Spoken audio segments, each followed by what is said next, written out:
is Christiane Heidbrink. We are going to talk about the Germany's approach to Indo and Pacific region.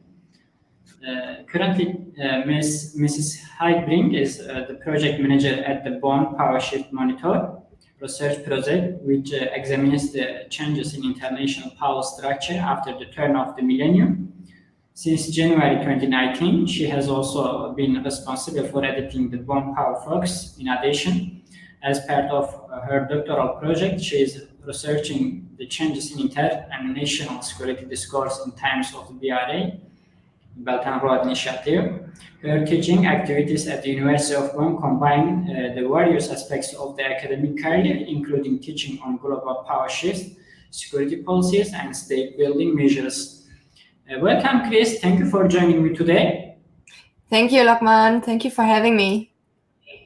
Thank you. I'm going to ask about my question. First question about the Germans' approach to the Indo-Pacific region. What does the concept of the Indo-Pacific mean for Germany, and what are the historical links between Germany and the Indo-Pacific terms? Could you please give us some background about this information on this topic? Yes, of course. It's a great question. So let me break this up in two parts.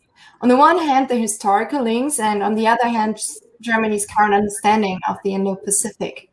So when we are looking at the historical links, I can absolutely advise you an interesting article by Han-Song Lee from Harvard University.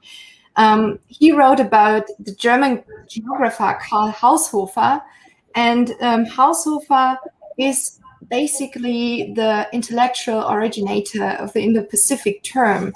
So we can trace back the idea of the Indo-Pacific to the 1920s, 1930s, so the Weimar Republic in Germany.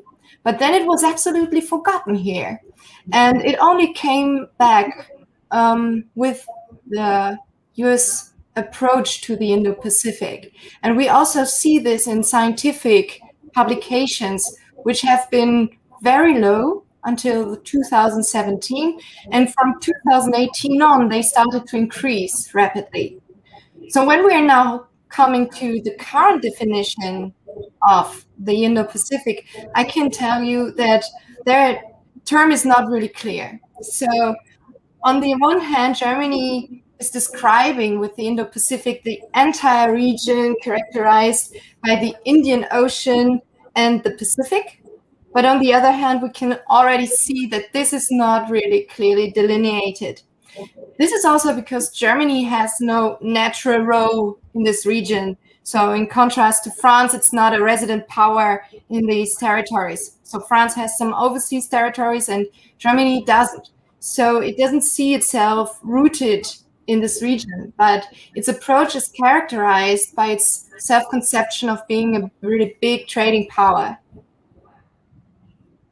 Also, the Germany doesn't have, I think, the colonial power background.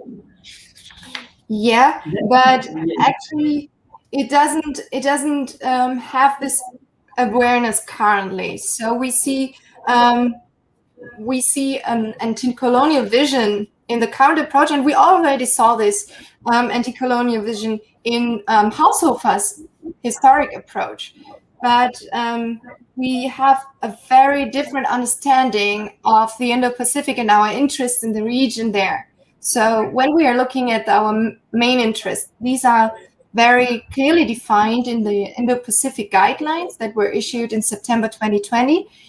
We see, of course, peace and security as the main interest of Germany, but also diversification of trade relations and deepening relationships, particularly with ASEAN. And we also see a very big focus on more trade issues like open shipping routes, open markets and free trade, digital transformation and connectivity, and also some other issues which are really big in Germany at the moment, such as environmental protection or an approach which should be very balanced in terms of a rule-based international order. But I think the most amazing thing, the terms of Indo-Pacific first time in history, I think, using by a German geographer. Is that right? Well, at least we can trace it back in our discourse to Karl Haushofer. Yes. Okay, let me ask another question. As we've seen the Indo-Pacific approach of the other countries such as Britain and the France is almost entirely military and aims to contain China. As part of the U.S. alliance system, are there any differences that distinguish Germany from the other European countries in this regard? What will be your approach or your observation on this question? Well, first off, it's a huge question, so I have to break it up again. Okay, so first off, what is the approach of other European countries, such as Britain or France? And then I would turn to what are the differences between Germany and the other countries, but what are similarities as well. So starting with Britain, the UK clearly or did not really clearly define its approach right now. It's still struggling to define it, but we actually see that Britain wants to play a bigger role in the Indo-Pacific. We clearly saw this in the Global Britain in a Competitive Age document. So in this document, Britain actually spoke about a tilt towards the Indo-Pacific. And this tilt is considered for three reasons.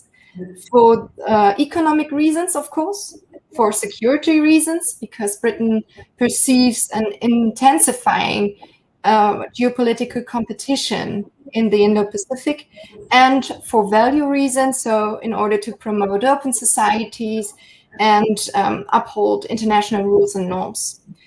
And we also see that Britain actually achieved some of its key interests. For example, it sought to deepen its engagement in the Indo-Pacific by strengthening its position in the ASEAN as a dialogue partner. And we actually saw in August 2021 that it succeeded with this application as a dialogue partner. So yeah, we clearly see a very ambitious approach here. So the UK wants to play a more active role in the Indo-Pacific. So let me now turn to France, because it's really an interesting case here. So France was actually since 2018, the only European country that has defined a clear strategy. Germany and the Netherlands joined much later in 2020. So we actually can trace this back to a speech by Emmanuel Macron at the Garden Island Naval Base in Australia. And there he laid out what France wants to achieve in the Indo-Pacific. And you're right on the issue, on the thing that France has a much more security and military approach to this region. We can also see this at its current approach and military personnel located in the region. But we should not forget that France is actually a resident power. So in terms of the Indo-Pacific, it perceives it as part of its home area.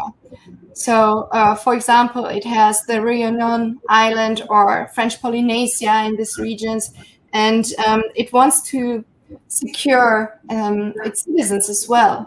So this is a very different approach in the self-conception in contrast to Germany, for example. And we also see this in the documents that were issued after that. So we see that shortly after the speech, the French Ministry of Defense published an Indo-Pacific document in 2000, which was updated then in 2019 twice. And we saw an additional document issued by the French Ministry of Foreign Affairs as well as in 2019. So we see here that is a very specific approach towards the region. So when we're now turning to Germany and its approach to the Indo-Pacific and differences and similarities, the very first thing I want to make clear at this stage is that all countries have an inclusive approach. Britain is quite a, well, I would say difficult case because its relations towards China are on a roller coaster, I would say. But in terms of France and Germany and also the Netherlands, they have a really inclusive approach.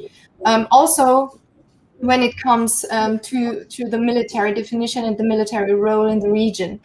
So this is one thing I want to make clear, that differences we perceive here, which are on the one hand definitional, like what should be the Indo-Pacific, what is the Indo-Pacific and how should it look like tomorrow, we see a really strong similarity concerning the rules-based order and its and the commitment to pursue it in the region. And well, when we're taking a closer look, we also see that they share the goal of preventing military conflict in the Indo-Pacific, and this is really important concerning the future and the inclusive base they are taking towards China. On the other hand, and now I'm turning to the differences, it's often talked about Germany's strategy towards the Indo-Pacific, but actually we have published policy guidelines and not a strategy in the original sense. So what we also see is that these guidelines were published or accepted by the cabinet of the federal government. So we see in Germany this is a whole of government approach. And on the other hand, and I also want to make this clear, this does not really differ fundamentally in substance from Germany's existing policies on the Asia-Pacific, even though it's now much more talked about the Indo-Pacific. So we see a different framing and we see an inclusive document. But on the other hand, I wouldn't say that this is anything fundamentally new. Okay, when we turn to Germany, your country, Chris, as Merkel's lengthy term comes to an end and Germany sent frigate Bayern to the Indo-Pacific and South China Sea, especially South China Sea, could the frigate deployment be the beginning of a change in Germany's approach towards China? Okay, this is a huge question. First off, I wouldn't interpret too much into the military approach of Germany in the region, but I will elaborate on that. First off, frigates are, of course, the most capable warships that the German Navy can actually deploy. So we are quite aware that a single frigate can and will not pose anything like a military threat toward China. But on the other hand, and we have to be very clear on this as well, Germany is giving a sign towards China, a sign also towards its traditional allies in NATO. And this is a really important thing. And it's also, I would say, quite a huge change in Germany's approach towards the region. So this deployment is actually the first one since 2002 that it's heading this route. So we see that Germany is aiming at a much more harder stance on the one hand. So it is often said that this is a sign to counter Chinese sovereignty claims in the South China Sea, but I wouldn't agree with that too much because it's also, when we take a closer look at the actually deployment of the frigate, we have to be very aware that the German approach towards military deployment isn't like that of other states. I want to elaborate on this as well because it's important to understand it that Germany has quite a balanced approach and not a militarized approach towards this deployment of the frigate. So we have to be very clear that this is a both presence and a training mission. This means that the deployment of the frigate Bayern, Bavaria, does not fall under the country's laws of requiring parliamentary approval for military operations. This is important because when we are looking at what it is aimed at and what it does, the German Ministry of Defense says that the Bayern will help to enforce UN sanctions against North Korea and support the NATO and EU operations, the EU mission Operation Sea Guardian and Atalanta. But, and this is also important, executing interventions such as boarding of vessels of interest is not planned. We're having joint maneuvers with allies, and we also see this very actively on Twitter. So if you're interested on this, I can absolutely advise you to follow the frigate Bayern on Twitter, because just a few days ago, the Bayern got fuel from the U.S. replenishment oiler John Lenthal, which was the first replenishment at sea maneuver in a long time.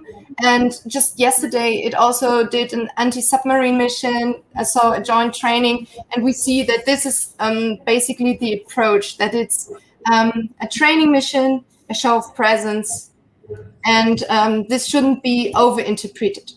On the other hand, and this is also important concerning your question, the guidelines and also the frigate clearly reflect a shift in Germany's assessment of China as an international actor. And this shouldn't be mistaken for a willingness to contain China. This is really important, on the other hand, because we also saw very irritated voices coming from China, particularly from the Chinese Global Times, which actually warned of the politically charged character of Germany's guidelines. And they also expressed awareness about a possible convergence of German and US approaches concerning China. So I would say we still observe some kind of hedging approach of Germany toward China. And it's also some kind of balancing policy between China and its Western friends and Germany's Western friends and allies. But on the other hand, a very clear and strong signal that we are part of a Western alliance and part of NATO. So we're demonstrating solidarity with Europe and the US. And this was also mentioned in July when our defense minister, Annegret Kramp-Karrenbauer, had a video call with a Chinese Minister of National Defense, Wei Fenghe, in reference to China's territorial claims in South China Sea. Minister Kramp-Karrenbauer once again underlined Germany's legal position, which is that Germany considers the UN Convention on the Law of the Sea, the UNCLOS Arbitral Tribunal Award of 2016, to be binding. So this was actually a strong signal also in a conference with Mr. Wei. And on the other hand, and this is also the balanced approach, the minister stressed the inclusive character at this video conference. So she expressed her expectations towards the rules-based international order, but she also said that it needs to be understood inclusively, so with China, not against China. And Chris, when we compare to the other countries like the Germany, Britain, and France, given the size of the frigate Bayern, we can say it's about something about the balance, not the military purpose. But again, it is a frigate. Related to frigate Bayern, is Germany considering any maritime mission or permanent deployment to the Indo-Pacific region? Well, we actually have some kind of deployment already for some time. So when we are looking at what's currently going on and where the Bundeswehr, the German military, is stationed and what it's currently doing, we just saw a decision by our parliament on April the 30th to continue the participation at the anti-piracy operation, the European Naval Force Somalia, so Operation Atalanta. So we already have some kind of operation in the region. And on the other hand, the frigate Bayern is expected to return in February 2022. So it will still take some time until it will head back to Germany. Of course, Germany is no maritime military power, so it does not have any military bases outside Europe. We only have very few in France. So it's really important to consider this when we're looking, for example, at France and the UK. They have bases as well in the region, so Germany does not.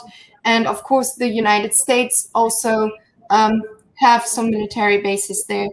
So this is also something that needs to be taken into consideration. And to the best of my knowledge, Germany is not considering to build anything like a military base in the Indo-Pacific area.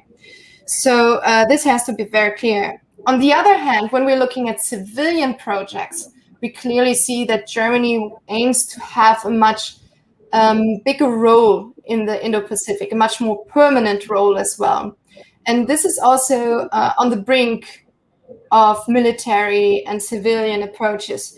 So, for example, when we're looking at what is inside the policy guidelines towards the ASEAN, the federal government seeks to upgrade its relationship towards the ASEAN from a development partnership to a dialogue partnership, and it also seeks observer status at the ASEAN Defense Ministers Meeting Plus, so the ADMM Plus.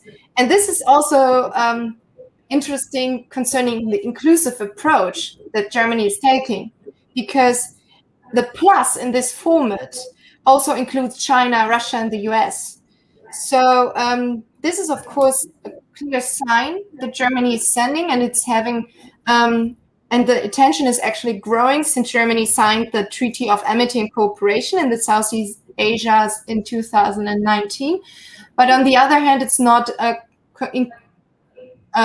focused on military engagement. We also see this when we are taking a closer look at other initiatives. For example, when we're taking a closer look at Singapore, which is quite interesting because it's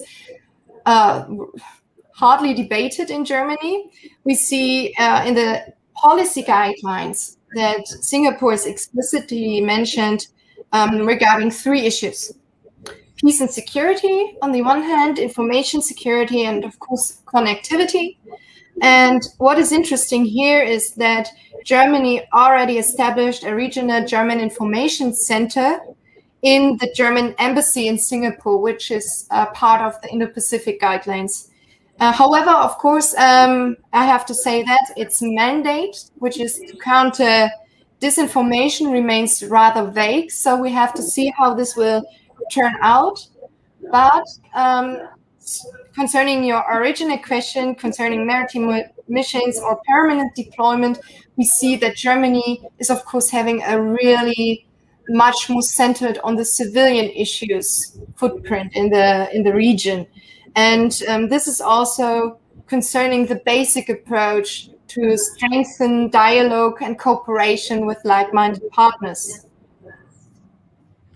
Now, what exactly is Germany's role in determining Europe's ASEAN policy, and what role can Germany play, particularly in the context of the Indo-Pacific strategy and in your relation with China? It's a little bit a comprehensive question.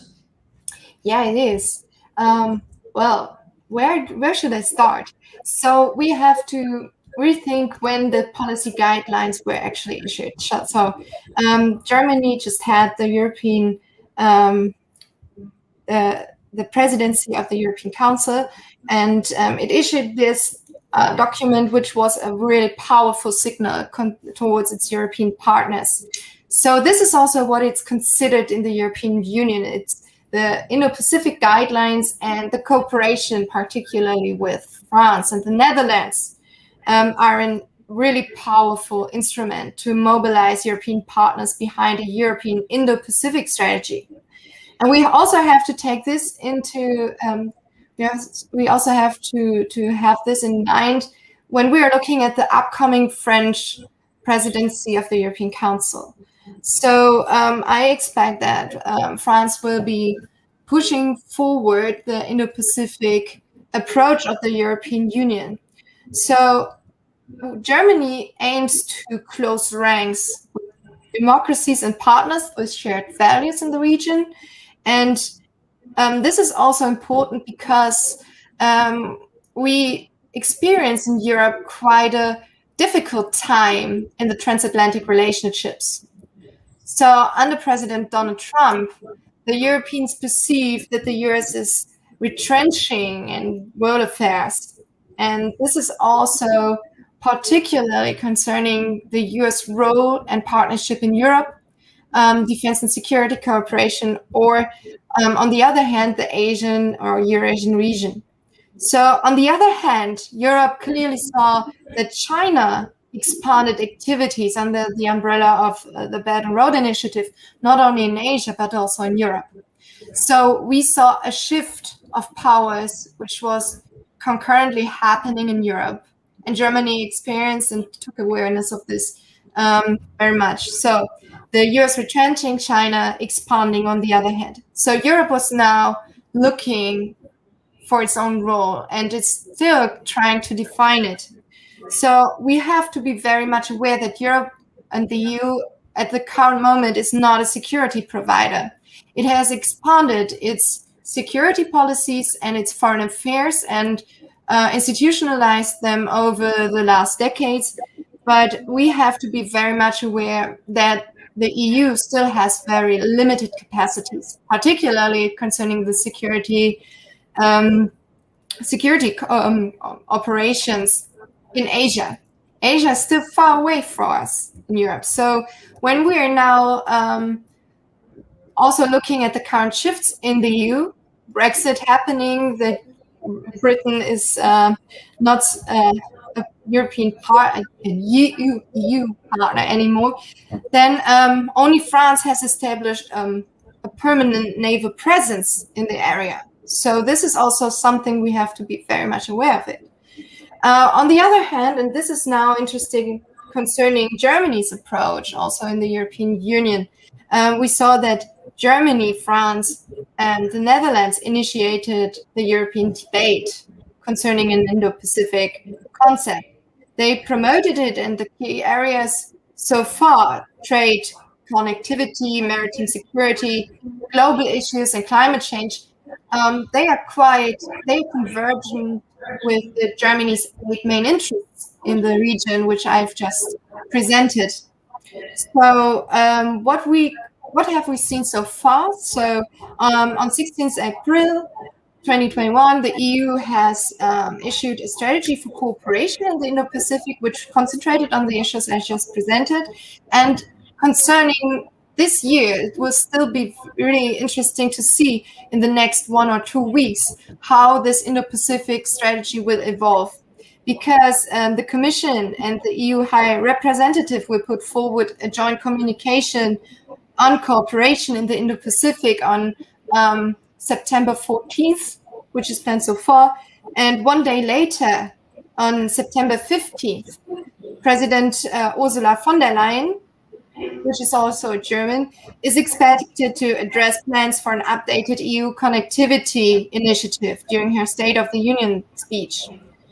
And these two events will also be very interesting concerning what is still upcoming this year in the European Union, because it is expected that the EU is going to reevaluate its EU-China policy, and it is still expected to host the annual EU-China summit in Brussels, which will more likely be online because of the pandemic.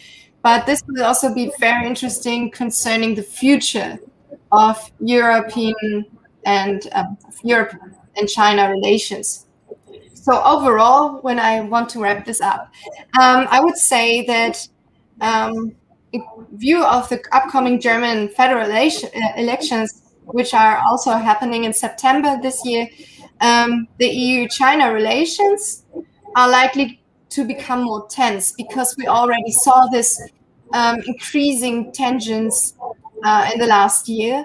But I would also like to emphasize that a major shift is not to be expected very soon.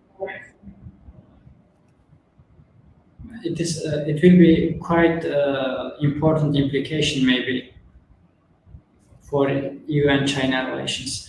Okay, Chris, what is the German approach to the US-led Indo-Pacific strategy in this respect? What can you tell us? Yeah, so this is also something I have not elaborated on so far. So let us first take a step back and look at what the US has done on the Indo-Pacific so far. So of course, the Indo-Pacific is a term that was pushed by the US further. And this is also why China is very much seeing this term so critically. So it was a political term that was neither purely descriptive nor value neutral. We have to be very much aware of this. And the Trump administration's free and open Indo-Pacific concept actually aimed to contain China and expressed its growing reservations concerning a strategic rivalry between Washington and Beijing. And Beijing, of course, understood this Indo-Pacific term itself and as a clearly US-led containment strategy. So this is also really interesting concerning China German relations, because I already talked about the reservations and the various the global types expressed concerning the German document, and this has also something to do with the origins and the clear containment vision behind the US approach under Donald Trump. So we already saw a rebalancing of the US under President Barack Obama and Hillary Clinton formulating Indo-Pacific ideas for the very first time. However, this approach was much less confrontational concerning China, even though I wouldn't say it was less exclusive. So we have to be aware of this. So when we are now looking at the German approach and how it is actually taken and presented in the guidelines, I want to present you a quote from the guidelines, because I think this underlines how the German approach is actually concerning this US Indo-Pacific strategy. So in the guidelines, it says that the federal government supports inclusive regional cooperation initiatives. It does not consider containment and decoupling strategies to be conducive, not least in view of the strong interdependence of national economies and the complexity of global challenges, such as climate change, peacekeeping, and fragile statehood. So when we're looking at this wording, containment and decoupling strategies, of course, the elephant in the room is China. And we see that this is clearly a difference to the US approach, which was directed under President Trump at containment. So now we also see a shift under President Biden, which is not less hard concerning China, at least on what the deployment and measures are. But we see that there is a rhetoric shift, which is actually very much welcomed by Germany. And this is also something that has to be taken into account concerning the current approach and the current relationship between Germany and the US. Because under President Biden, it was something like a German dream coming true, a new president, a new US president that talked about renewed partnership, multilateralism, and the future of NATO alliance. And we know that the partnership was and is difficult, particularly in NATO, but we see now a clear chance for increased cooperation with the US. And this is also something that China quite fears, because increased cooperation between Germany and the US could mean that the US approach will actually gain a much stronger foothold in Germany. We already see this in the very formulation of the Indo-Pacific guidelines, which was, I said this, a clear signal towards the US that Germany is on the side of the alliance and will support multilateral exchange and the idea of an international rules-based order in the Indo-Pacific.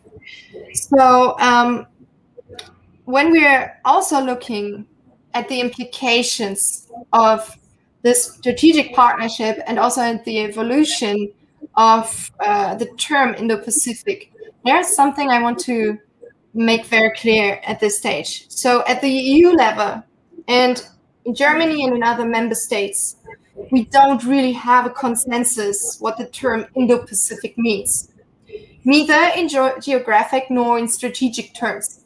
We see, and I laid this out several common denominators, and we will build on this. And this is something that has to be done urgently. But we have to be very much aware that this term, that the term Indo-Pacific is not neutral.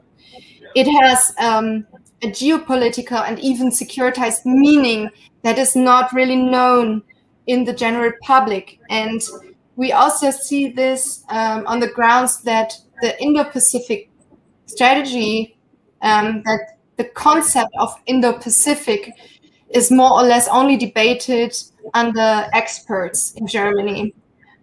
So what has to be done is rolling out a more public debate on Indo-Pacific. And well, we have to be very much aware of Chinese and other states' reservations concerning the terms. And we have to engage with these countries to produce a really cooperative future which is now under attack. Yes, really amazing. The German about the EU, also the German approach to Indo-Pacific. Thank you, Chris, for you shedding light on the Germany's approach to Indo-Pacific. It was really a great pleasure to have you as my guest. I would have loved to have you as my guest again, if we have time another days. Thank you very much for joining me again. And also thank you for joining for the audiences, those who are watching us. Please don't forget to subscribe to my channel for next episodes. Now I'm going to end. Thank you, Chris, again. Thank you very much for joining me today. Thank you, Lokman, for your questions and the invitation. Thank you.